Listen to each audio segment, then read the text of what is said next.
We have a video here before we continue with the sermon.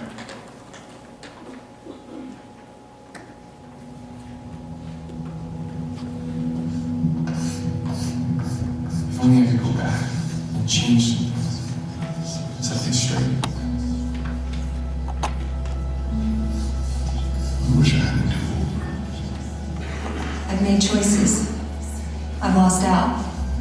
I've wished 1,000 times I could go back and try again. It's hard not to imagine what might have been. If I had just stopped to think. If I had just done as I was told. If I hadn't thought I knew it all. Why didn't I just take a few deep breaths? It took 1 second to listen. Maybe my life would be better. Maybe there wouldn't be such a high price to pay. Things would be different now. I wouldn't have so many regrets.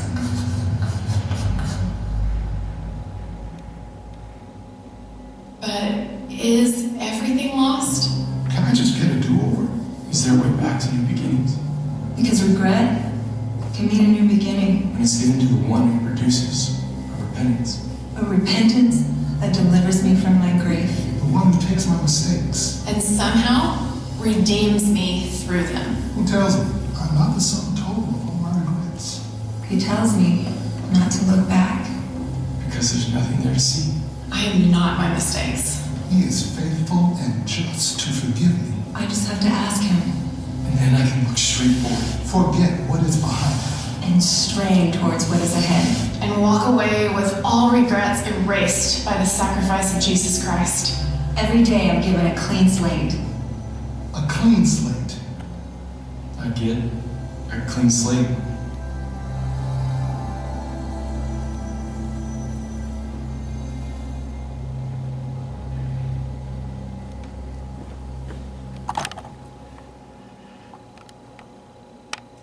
In the gospel that I just read, it's the story of the baptism of Jesus. Now this, for many of us, is a familiar story. It's one we hear every year. We know the basic concepts. Jesus comes to the Jordan, and John the Baptist is there doing his ministry, and Jesus is baptized. John is hesitant at first, but he gives in, and Jesus is baptized, and then afterwards there's some special effects. Now, in the familiarity of the story every time we encounter it, sometimes just like with the Christmas story, we miss out on some of the details. They get glossed over, and some of the meaning gets lost because we think we know the story. But there's so much importance in some of the details and the facts of what's going on around that we just have never bothered to explore or understand. So the scene that is happening, is playing out, is Jesus indeed is coming to John the Baptist. John the Baptist has his own ministry. He's baptizing people in the Jordan River. And baptism has been part of Jewish culture and religious practices for about 100 years before Jesus comes on the scene. So it's nothing new. And basically, whenever someone sinned, part of Jewish culture is that they needed to get right with God. And they usually always wanted some kind of ritual, something that they could do to make things right. And so baptism just kind of fit right in. Because what would happen is that you would feel bad, guilty that you had sinned or done something wrong, hurt someone or disobeyed God. So you go through baptism and then you come out, you'd be cleaned. Usually, sorry about this, don't want to offend any really staunch Lutherans, but back then baptism was done. You'd go full into the river, full into the water. There was no sprinkling involved. But you go full and you come out, it'd be kind of like a ritual bath. You come out cleansed, washed free. You would have done something to make things right with God and you could go on living your life. Until you made another mistake, or you did something else wrong, or else you felt really guilty again. And then you'd have to go back and be baptized again. And so baptism became kind of a ritual practice. Some communities, religious communities in Israel, would do it multiple times a day even, if they needed to. It depends on the kind of life that you led. So baptism was a familiar thing. And it kind of met a need that people felt they had, because they needed to do something to make up for all of their sins. That's how sacrifices work as well. And it made people feel good about themselves. Now John the Baptist comes on the scene, and he's saying his baptism is a little different, because he understood very clearly that his baptism did not make things right between a person and God. It did not fix things. It did not make up for all of our sins. It did not weigh the scales or the balances, so to speak. But what his baptism did is it prepared people to receive the Messiah who was coming. And of course, Jesus did come, and Jesus was baptized by John. And as John was very hesitant, Jesus said to him, no, this is something you need to do. It's so important. You got to do this, because I need to be baptized as well. Now, in this story, there are two important pieces of information, two truths that I want us to look at and to remind ourselves, or just to explore. And the first one is this. It is very clear that Jesus, when he comes, he's going to baptize us in a new way, in a different way. John describes it like this. One is coming who's more powerful than I, who's going to baptize you with fire. Baptize you with the Holy Spirit. Now, John the Baptist were the authors of the gospel. They don't explain what this means. This is a new concept. This is not part of Jewish theology. This is brand new. All of a sudden, we learn that Jesus is going to be his baptism, the new baptism he's going to give us is altogether different. It's going to change us. It's going to reshape and reform us. That's where this image of fire and the potter's hand and everything else comes into play. Things are going to be different because of the baptism that Jesus is going to give us. So that's the first thing, and that's an important thing. We're not explained in this story, but there's kind of like a teaser here, right? There's going to be some new thing coming, and yet it's not explained to the people. First, you've got to meet the Messiah, and then things will begin to make sense.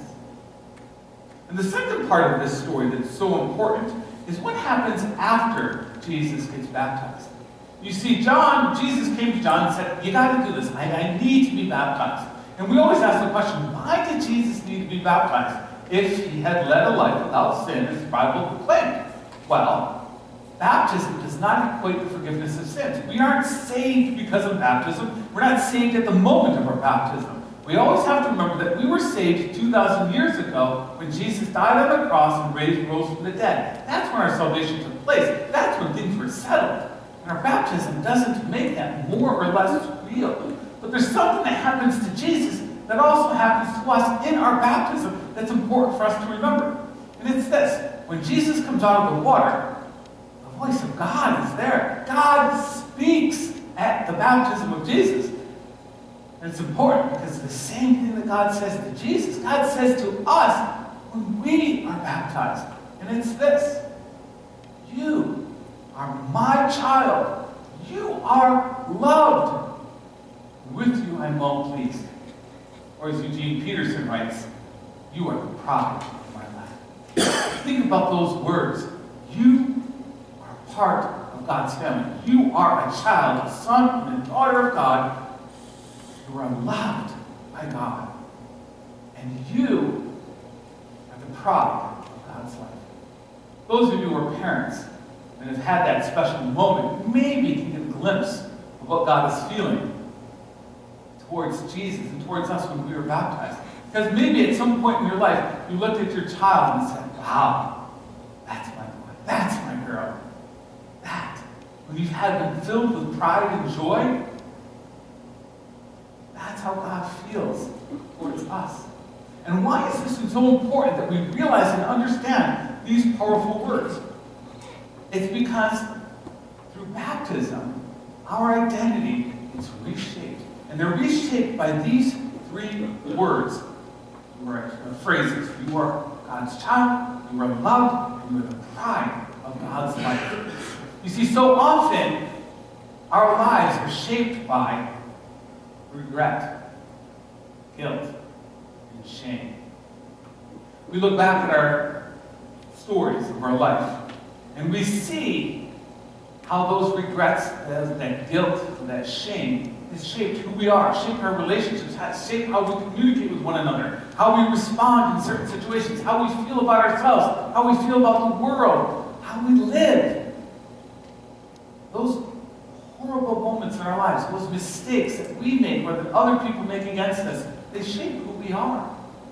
And what happens in baptism is that we get, as the video said, a clean slate. Things are wiped clean, and all of a sudden we are like clay in the potter's hands.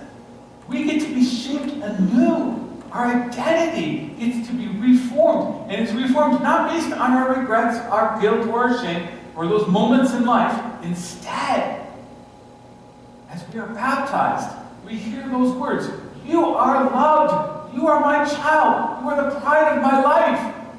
And those three truths begin to reshape a new identity for us. An identity that is so strong in God that what the world tells us, the lies that the world tells us, cannot stick to us.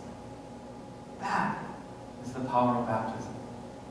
Your identity is powerful. It is shaped by the stories of who you are, and where you've been and what you've experienced. The American writer Marianne Wiggins, she wrote a book called Almost Heaven. And this is a very interesting, very engaging book. In this book, the main character is called Melanie John, and you first meet her at a psychiatric unit in a medical college in Virginia, and she's suffering from amnesia. You see, 5 weeks earlier, a tragedy happened. 5 weeks earlier, she was a happily married mother of 4 living in the Richmond suburbs. And then one day, her family and she are in the car heading down the highway. Her husband, Jason, the love of her life, is driving. The 4 kids are in the back. And Melanie has been writing in her journal when a gust of wind catches a sheet of paper and rips it out the window. Jason pulls the car over to the side of the road. Melanie gets out and heads into the fields at the side of the road to recover her writing. That's when she hears the awful screech of tires skidding and smells the burning of rubber, and turns around to see another vehicle slam into the rear of her family's car. There's an explosion. Her husband and children are killed. Melanie's system copes with this utter horrible tragedy by shutting down, by blocking out all memories of this day and of her family. The last 20 years of her life, the family years, are erased from her conscious memory. She remembers the day 20 years earlier she graduated law school and went to work in the law offices on Broad Street. But meeting Jason and falling in love, the day of her wedding, the birth of her children, the building of her house, the times they all spent at the beach, the fights and the love, she can't remember any of it. It's gone. It's how her mind deals with this tragedy. The amnesia acts as an emotional anesthetic, but it also robs herself of herself. She has no sense of who she is. Inside that shell of a body, who is Melanie John? What is her life about? Where does she fit? What is her place, her purpose? Without the stories of the last 20 years, she has no way of knowing. Without the stories of her past, there's no meaningful present, and there can be no meaningful future. The novel recounts Melanie's journey to recovering her memories, the pain of her loss, and the regaining of her sense of self. One of the things that the story reminds us about is that we are made up of our stories, our sense of self, who we are, of why we are here, where we fit, and where we are headed, are the map by which we make sense of life. This is the key thing to remember. What does baptism do? It grafts us into God's story. It changes who we are. It changes the very foundation of our story and our identity and pulls us in to God's story. The story of love, the story of redemption, the story of salvation. And instead of our regrets and our failures and our bad moments and the things that we could take back, shaping who we are, being the foundation of our identity, instead, God's story is. People often ask me, why should I be baptized? It's not so that we can get into heaven. That was decided 2,000 years ago. But we're baptized so that we can receive this new identity. And when we receive this new identity, we begin to embrace the new life that God has given us and live the way God created us to live. It's so important. Because without baptism, the new identity doesn't stick. It's hard for us to really engage and believe in God because we're still being shaped not by God's story, but by our own moments in time that can be very fleeting. It can be both positive and negative. Baptism is important because it grafts our story into God's story. Baptism is important, and it's important even for us to begin this as soon as we can in a child's life. That's why we baptize infants. And it's important that as an infant cannot remember their baptism, cannot remember God saying those words, "You are my child, you are loved, you are the pride of my life." On the moment of their baptism, it's important for us to continually be the voice of God in children's lives, to remind them how God feels so that they will know and grow up being shaped by these truths and having an identity that God has given them, not that the world has fostered upon them. Amen? Our takeaways for today: when we are baptized, we get a clean slate. We hear the words, "You are my child, I love you, you bring me great joy." These truths now shape our identity. That's the first one. And the second one is, baptism is an essential step in embracing the life God has offered us.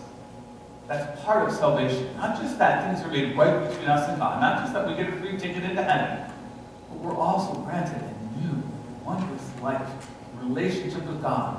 Part of embracing and living in that life is baptism. It's a key step, and that's why it's so crucial and important for everyone to be baptized. Amen? Let's stand for our song today.